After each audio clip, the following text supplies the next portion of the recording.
Une forêt devenue silencieuse, comme si toute vie avait quitté les lieux.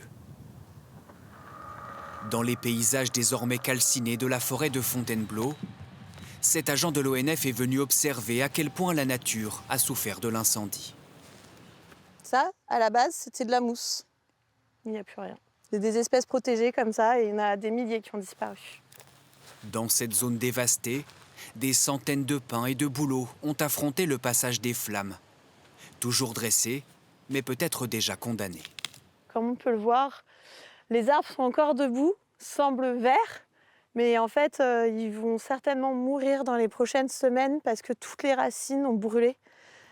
Une forêt qui meurt, méconnaissable.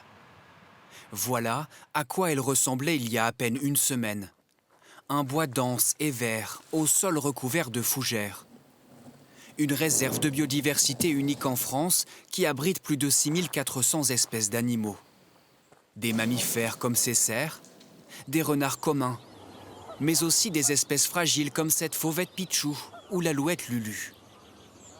Si la plupart d'entre eux ont trouvé refuge ailleurs dans la forêt, toute la faune n'a pas eu cette chance selon ce naturaliste.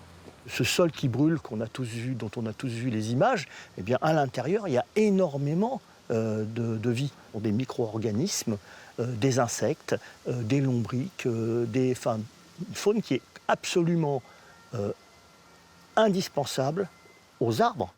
Une vie désormais absente du sol qui pourrait retarder la régénération de la forêt de Fontainebleau et le retour des animaux.